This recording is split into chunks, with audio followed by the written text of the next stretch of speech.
പെരുന്നാളിന്റെ ബിരിയാണിയും കൂടി കഴിഞ്ഞാൽ സ്ട്രിക്റ്റ് ഡയറ്റാന്ന് പറഞ്ഞ ആളാണ്. പക്ഷെ ചെറിയ പെരുന്നാളായിരിക്കും അല്ലേ, വലിയ പെരുന്നാളായിരിക്കും അല്ലേ. റിയൽ ലൈഫ് എക്സ്പീരിയൻസ് വെച്ച് ഞാൻ പറയാണ്, മൂപ്പരെ പോലെ സ്ട്രിക്റ്റ് ഡയറ്റ് വെക്കാനുള്ള ഇന്റൻഷൻ വേണ്ട. കൺസിസ്റ്റന്റ് ആയിട്ട് ലോങ് ലൈഫിൽ നിങ്ങൾക്ക് അത് ചെയ്യാൻ പറ്റൂല. ഇനി കഴിഞ്ഞ പാർട്ടിൽ നമ്മൾ രാവിലത്തെ ബ്രേക്ക്ഫാസ്റ്റ് എങ്ങനെയാണ് കഴിക്കേണ്ടതെന്ന് പറഞ്ഞല്ലോ.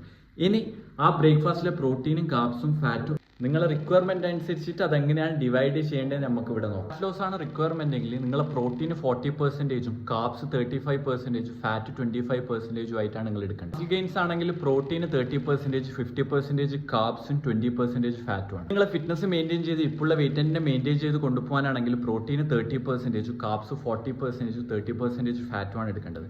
ഇനി ഇതെങ്ങനെയാണ് ഡിവൈഡ് ചെയ്യേണ്ടതെന്ന് അറിയണമെങ്കിൽ ഫസ്റ്റ് നിങ്ങൾക്ക് കാലറി എങ്ങനെ കാൽക്കുലേറ്റ് ചെയ്യേണ്ടതെന്ന് അറിയണം. നിങ്ങൾ എത്ര കാലറീസ് ആണ് എടുക്കേണ്ടത് അക്കോർഡിംഗ് ടു യുവർ റിക്വയർമെന്റ്. അത് ഞാൻ അടുത്ത പാർട്ടിൽ കാലറി കാൽക്കുലേറ്റ് ചെയ്യുന്ന രീതി ഞാൻ നിങ്ങൾക്ക് പഠിപ്പിച്ചു തരാം. ഫാറ്റ്, പ്രോട്ടീന്, കാർബ്സ് ഒരുമിച്ച് കഴിക്കേണ്ട എങ്ങനെയാണെന്ന് നിങ്ങൾക്ക് ഐഡിയ ഇല്ലെങ്കിൽ comment me food combo, I will send you A list.